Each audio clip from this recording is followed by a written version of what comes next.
There are very few lobbies working the corridors of Capitol Hill with as much clout as AIPAC, the American Israel Public Affairs Committee.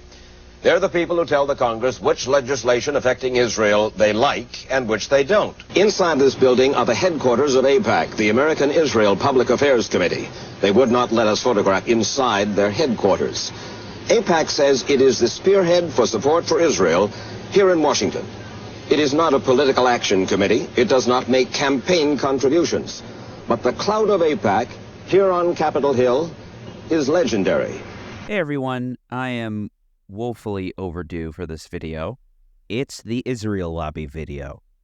In as little time as I can manage, I'm going to explain what is essentially the thesis of one of the most important books on Israel, The Israel Lobby and U.S. Foreign Policy by John Mearsheimer and Stephen Walt. Again, this is long overdue, but I'm going to do right by you all and try to explain everything succinctly. Israel can do whatever it wants. We know this. We all know it. They can deliberately induce a famine and saturate Gaza with so many bombs it is one of the most bombed areas in the history of the world. Clearly, there's nothing they can't get away with. Of course, Israel enjoys a steady stream of military aid to the tune of some $4 billion a year, though it's more than that ultimately in a number of ways. But perhaps more important than this military aid is their diplomatic support from the United States. They can always rely on it without exception. When the Security Council votes to condemn or call for ceasefire or vote to grant the Palestinians a state, every single time, the United States votes in Israel's favor, or vetoes in Israel's favor. It is for this reason that Israel enjoys complete and total immunity from consequence for its many grave crimes against humanity. And now the same is true even as Israel is committing a genocide, something easily provable pursuant to international humanitarian law. I've made several videos on the topic. But today I'd like to explain why does the U.S. do this? It's almost completely alone in the world in this regard. There are 4 important myths which Israel's supporters will give to justify this extraordinary aid and diplomatic cover. Let's start with the first one. Myth number 1. Israel is a strategic asset. The Cold War-era argument goes that Israel was an asset to check Soviet power in the Middle East. That's not what former National Security Advisor and Secretary of State Henry Kissinger believed. Our impression is that Israel must be strong. But Israeli strength does not prevent the spread of communism in the Arab world. Israeli strength provides for Israeli security. The best defense against the spread of communism in the Arab world is to strengthen the moderate Arab governments. So it is difficult to claim that a strong Israel serves American interests because it prevents the spread of communism in the Arab world. It does not. It provides for the survival of Israel. In 1982, still well before the Soviet Union's demise, Israel's invasion of Lebanon created Hezbollah, who killed hundreds of U.S. Marines in a suicide bombing at the barracks of the 1st Battalion 8th Marines. Another bombing of the U.S. Embassy there was the single deadliest day in the CIA's history. The occupation of the Palestinian territories has further resulted in 2 uprisings that have killed thousands of people. The occupation itself is especially troubling, considering the territories were first acquired through a preemptive attack by Israel against Egypt, which brought Jordan and Syria to war, leading to another war over the captured territories, which almost led to nuclear war. Hardly a stabilizing force in the region. As Mearsheimer Walt put it, even if Israel was a valuable ally during the Cold War, that justification ended when the Soviet Union collapsed. Myth number 2. We need Israel to fight terrorism. It shouldn't come as a big surprise that groups like Al-Qaeda attacked the United States largely because of their support for Israel. Years before 9/11, when a bomb-laden van exploded under the North Tower of the World Trade Center in 1993, a young Ramzi Youssef sent letters to New York newspapers claiming responsibility. As told by Stephen Cole, author of the Pulitzer-winning Ghost Wars: The Secret History of the CIA, Youssef issued 3 political demands: an end to all U.S. aid to Israel, an end to diplomatic relations with Israel, and a pledge to end interference with any of the Middle East countries' interior affairs. The terrorism that Israel practices, which is supported by America, must be faced with a similar one. The author notes that it made no references to Islam at all. Indeed, Yusuf seemed to define America as an enemy solely because of its support for Israel. Or take Abdul Rahman Yassin, one of Yusuf's co-conspirators, who said in an interview with Leslie Stahl, "We have to send a message that this is not right. This is to revenge for my Palestinian brothers and my brothers in Saudi Arabia." The architect of the later 9/11 attacks themselves, none other than Khalid Sheikh Mohammed, was also motivated by U.S. support for Israel, according to the official 9/11 Commission report. By his own account, KSM's animus toward the United States stemmed not from his experiences there as a student, but rather from his violent disagreement with U.S. foreign policy favoring Israel. There's also the man himself, Osama bin Laden. In Lawrence Wright's Pulitzer-winning The Looming Tower, the author describes a 14-year-old Osama. Sometimes he would sit in front of the television and weep over the news from Palestine. In his teenage years, he was the same nice kid, his mother later related, but he was more concerned, sad, and frustrated about the situation in Palestine in particular and the Arab and Muslim world in general. He was vocal about it in the years prior to 9/11, declaring in his 1996 fatwa, "It is no secret to you, my brothers, that the people of Islam have been afflicted with oppression, hostility, and injustice by the Judeo-Christian alliance. Your blood has been spilt in Palestine and Iraq." Mr. bin Laden, you have declared a jihad against the United States. Can you tell us why? The U.S. government has committed acts that are extremely unjust, hideous, and criminal through its support of the Israeli occupation of Palestine. And we believe the U.S. is directly responsible for those killed in Palestine, Lebanon, and Iraq. Americans are asking, why do they hate us? They hate what they see right here in this chamber, a democratically elected government. Their leaders are self-appointed. They hate our freedoms. Myth number 3. Israel is the only democracy in the Middle East. Israel is the only democracy in the Middle East, the only place where all three monotheistic religions are allowed to peacefully practice. I believe that America has a moral obligation to continue to support Israel. Israel is neither a democracy nor is it especially moral compared to other states. That's putting it lightly, but bear with me. First of all, in February of 2023, the Civilian Authority, or the body that governs the West Bank, was transferred to Israeli Finance Minister Bezalel Smotrich. In other words, the West Bank was effectively annexed in 2023. What has been ruled by a military commander for more than half a century was transferred over to civilian control, being administered by the federal government of Israel.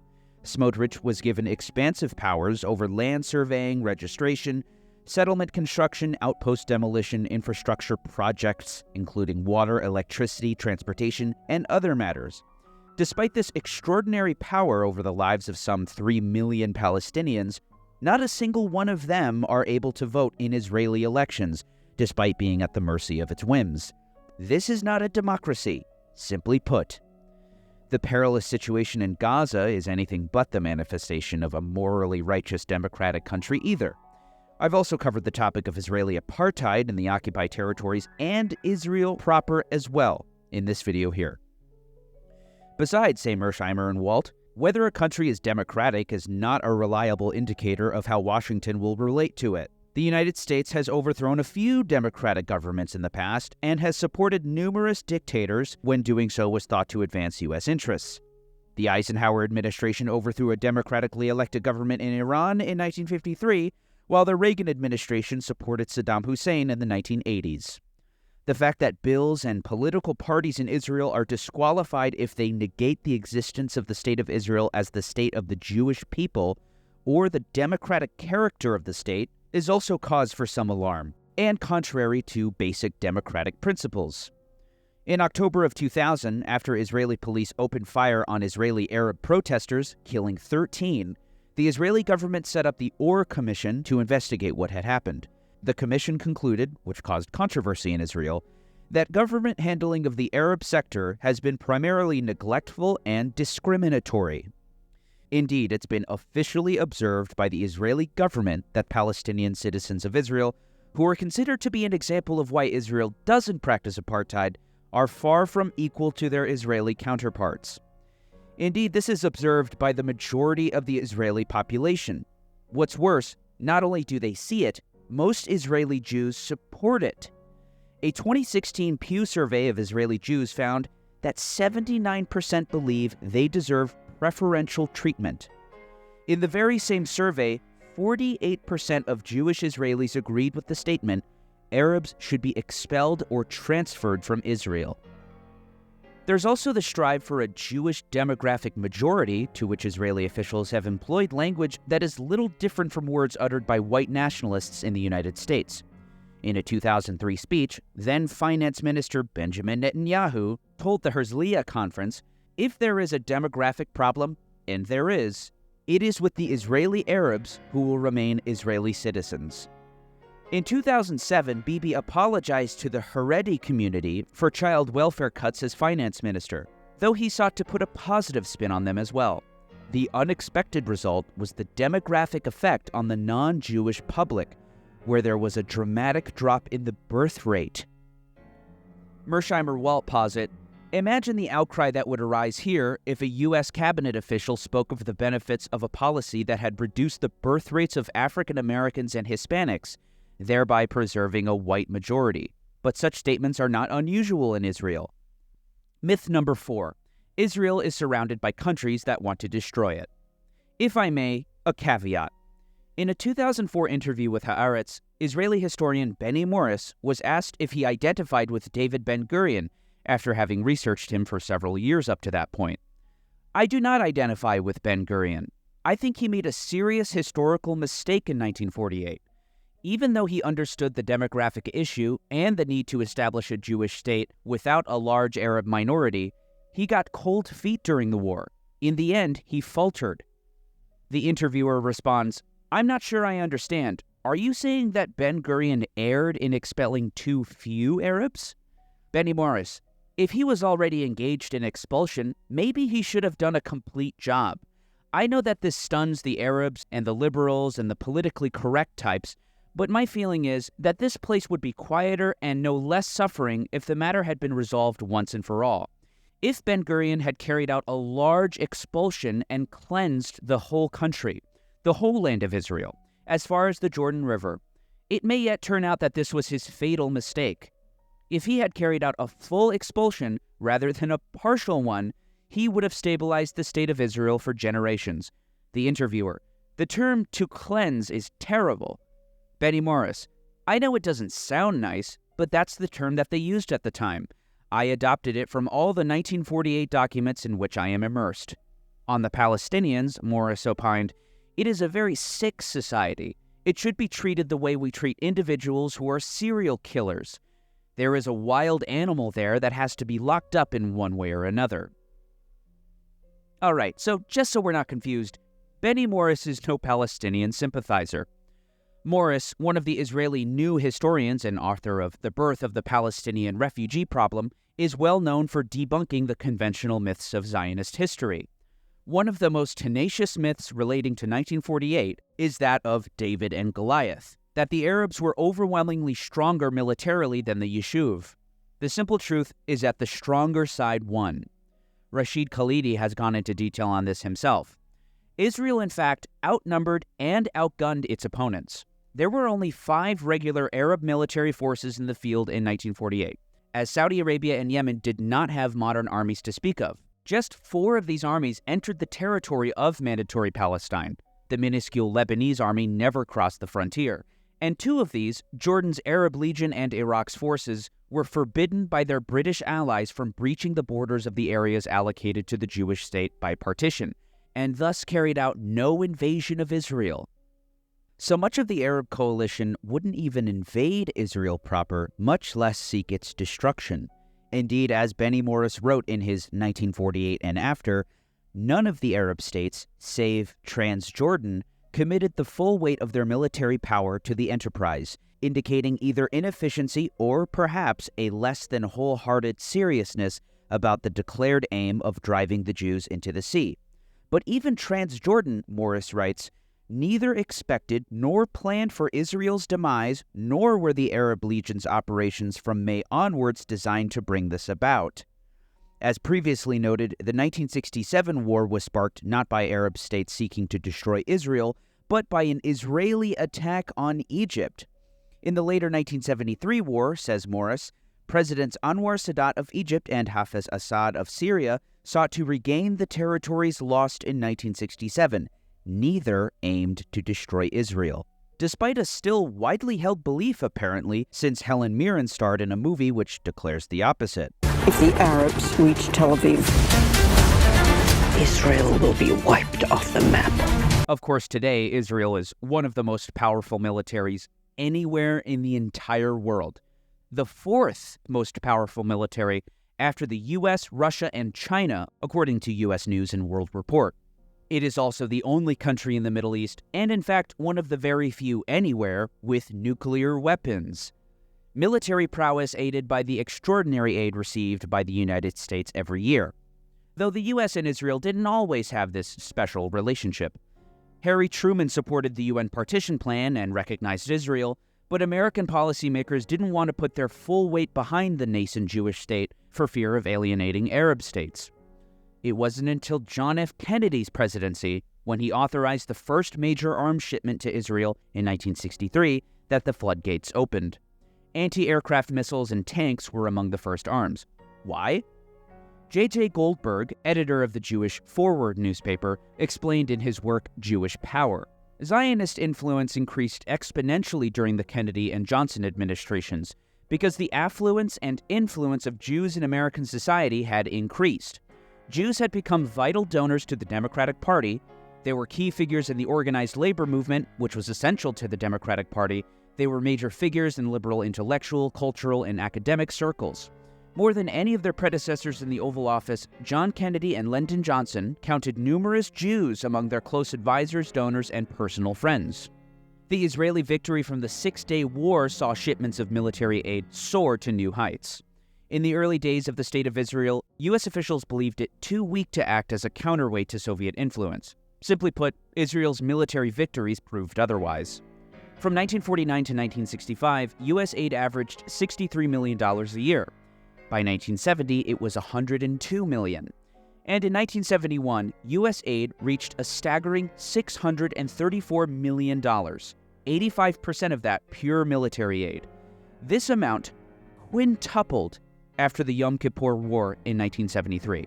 By 1976, Israel was the largest recipient of U.S. foreign aid, a status it has held ever since. Over the years, Congress has granted Israel myriad special privileges in order to receive more aid and quicker, Mersheimer and Walt explain. Most recipients of American foreign aid get their money in quarterly installments, but since 1982, the annual foreign aid bill has included a special clause specifying that Israel is to receive its entire annual appropriation in the first 30 days of the fiscal year. It's required that they have to buy American weaponry. The Foreign Military Financing Program normally requires recipients of U.S. military assistance to spend all of the money here in the United States to help keep American defense workers employed. Congress grants Israel a special exemption in the annual appropriations bill, however, authorizing it to use about 1 out of every 4 U.S. military aid dollars to subsidize its own defense industry.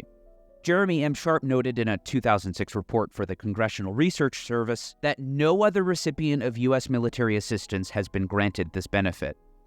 Another CRS report from 2005 reveals, amazingly, that because U.S. economic aid is given to Israel as direct government-to-government budgetary support without any specific project accounting and money is fungible, there is no way to tell how Israel uses U.S. aid.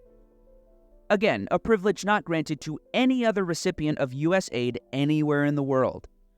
Why does Israel get all these special privileges? If not for being an asset, but rather a liability, if not for being a democracy, a war on terror partner, or surrounded by states wanting to destroy it, why does Israel get all this aid?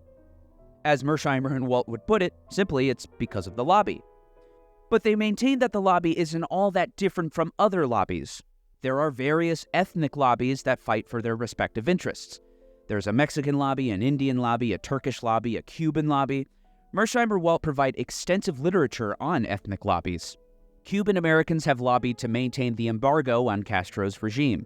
Armenian Americans have pushed Washington to acknowledge the 1915 genocide and, more recently, to limit U.S. relations with Azerbaijan, among other examples. There's one important difference with the Israel lobby, though. It's extremely powerful.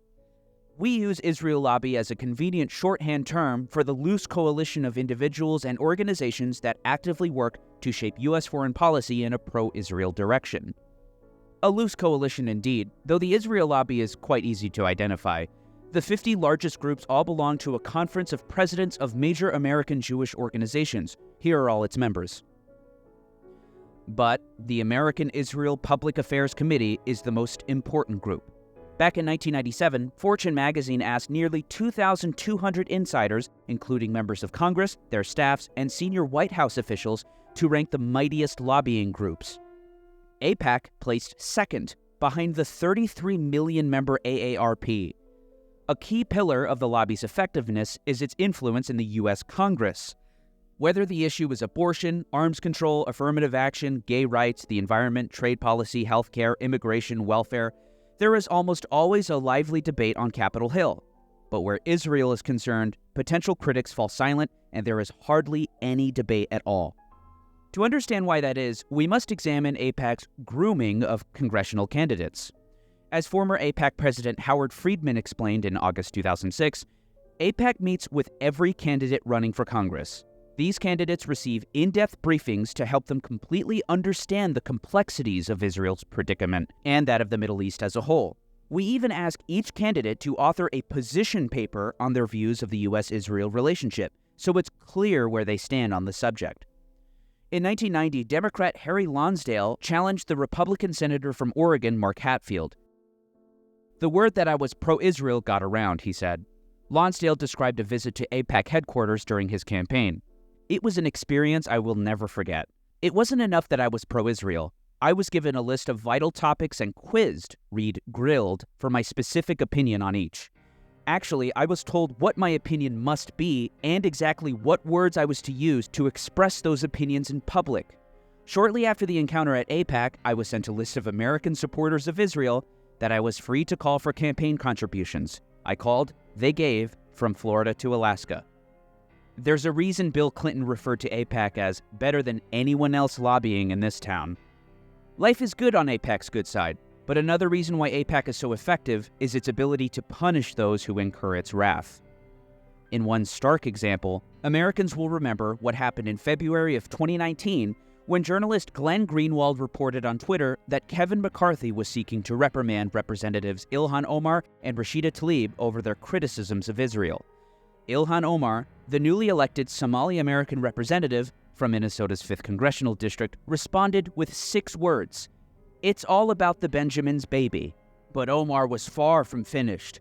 When asked, would love to know who Ilhan Omar thinks is paying American politicians to be pro-Israel, Omar replied with one word, AIPAC. Trump called on her to resign. And I think she should resign from Congress, frankly. Democrat Majority Leader Steny Hoyer, House Majority Whip Jim Clyburn, and Speaker of the House Nancy Pelosi published a statement which read, "Anti-Semitism must be called out, confronted and condemned whenever it is encountered without exception. We are and will always be strong supporters of Israel in Congress because we understand that our support is based on shared values and strategic interests." Congresswoman Omar's use of anti-Semitic tropes and prejudicial accusations about Israel supporters is deeply offensive. We condemn these remarks and we call upon Congressman Omar to immediately apologize for these hurtful comments. A statement that could very well have been written by AIPAC, for letter writing is their specialty, as we'll see later. AIPAC's political operation is used precisely as Representative Omar suggested, says former AIPAC employee MJ Rosenberg. I know this because I witnessed it over and over again. I sat in AIPAC staff meetings at which the political director discussed whom we would be supporting in this campaign and whom we were going to destroy in that one. When asked whom she is accusing of buying members of Congress, Omar responded with one word, AIPAC, period. Here's the thing, AIPAC is not synonymous with Jews. AIPAC has many weapons at its disposal, in its arsenal. It's remarkable the power of a letter-writing campaign, let alone editorials publishing op-eds by think tank pundits. When Gerald Ford, through his chief diplomat Henry Kissinger, was trying to secure peace between Israel and Egypt, they lost their patience. You don't understand. I'm trying to save you. Kissinger reportedly told Israeli Prime Minister Yitzhak Rabin. Ford even sent Rabin a letter which read, "I have directed an immediate reassessment of U.S. policy in the area, including our relations with Israel." No less than 76 senators signed a letter opposing the administration. As then-Senator from Maryland Charles Mathias wrote for Foreign Affairs, 76 of us promptly affixed our signatures, although no hearings had been held, no debate conducted, nor had the administration been invited to present its views.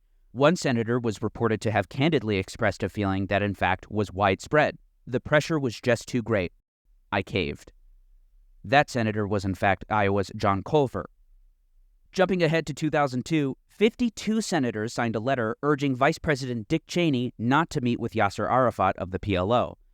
In one ambitious example, AIPAC mobilized thousands of pro-Israel activists to urge lawmakers to sign a letter to the Bush administration calling for an end to all American contacts with members of the Palestinian Authority.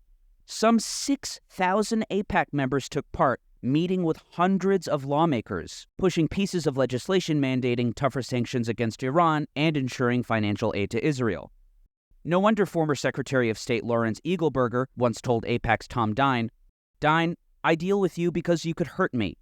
Or Democratic Senator from South Carolina Ernest Hollings as he left office in 2004, "You can't have an Israeli policy other than what AIPAC gives you around here." For not towing the line, as presidential hopeful Howard Dean failed to do, by suggesting the U.S. take a, quote, even-handed role in the Arab-Israeli conflict. Nancy Pelosi of California signed a letter with 33 congressional Democrats that said it is unacceptable for the U.S. to be even-handed on these fundamental issues. So control of one of the three branches of government is totally in the hands of the Israel lobby. But it doesn't end there. There's also the executive branch. Again, this has been the case for decades.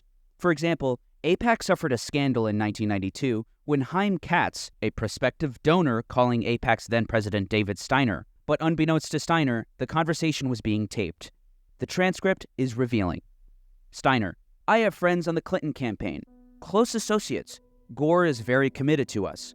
I've known Bill for 7-8 years. I know him on a personal basis. I have friends. One of my friends is Hillary Clinton's scheduler.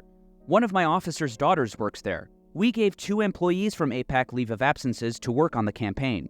I mean, we have 12 people in that campaign, in the headquarters." He also bragged about lavish military aid. "I met with U.S. Secretary of State Jim Baker, and I cut a deal with him. Besides the $10 billion in loan guarantees, which was a fabulous thing, $3 billion in foreign, in military aid, and I got almost $1 billion in other goodies that people don't even know about." Steiner was right.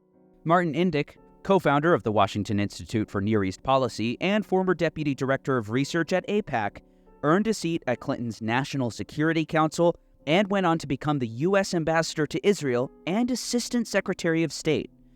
WINEP's other co-founder, Dennis Ross, also served prominently as Clinton's special envoy to the Middle East. These were Clinton's advisors for the 2000 Camp David summit. In the Bush administration, that's for another video. But this trend goes back years. Take a look at this 1987 New York Times article. Speaking of AIPAC, so impressive is its political mystique that now, 16 months before the 1988 elections, nearly all the presidential candidates have already met with AIPAC officials to be interviewed about their positions on the Middle East. "This is an actual example," Mr. Tom Dine said. "I won't give you the name. One of the presidential candidates called us and said, 'I will be publicly declaring soon, and I am interested in hiring so-and-so for a top campaign position. Tell me what you think of him.' Was it thumbs up or thumbs down?" Mr. Dine was asked. "Thumbs up." The Israelis are more than aware of the importance of AIPAC, with former Prime Minister Ariel Sharon telling an audience, "When people ask how they can help Israel, I tell them, help AIPAC." Sharon's successor, Ehud Olmert, agreed. "Thank God we have AIPAC, the greatest supporter and friend we have in the whole world." So AIPAC appears to have the executive branch as well. But aside from pure government influence, what shapes narratives in the media also influences not only policy, but also everyday conversation. Much of the time, editorial boards, executives, CEOs are staunchly pro-Israel. The longtime editor of the Wall Street Journal, Robert Bartley, once said, "Shamir, Sharon, Bibi, whatever those guys want is pretty much fine by me," a trend that appears to have continued after his death. Though the political affiliations of editors and CEOs is critical in understanding coverage, a topic I explore in this video about CNN's recent pro-Israel bias, the backlash from the lobby is itself a potent force. After Israel invaded Ramallah, Bethlehem, and most notably Jenin in the West Bank during the Second Intifada, intense public reaction to coverage of the violence of the Middle East conflict has prompted unusually harsh attacks on several news media outlets and has led to boycotts of the New York Times, the Los Angeles Times, and the Washington Post.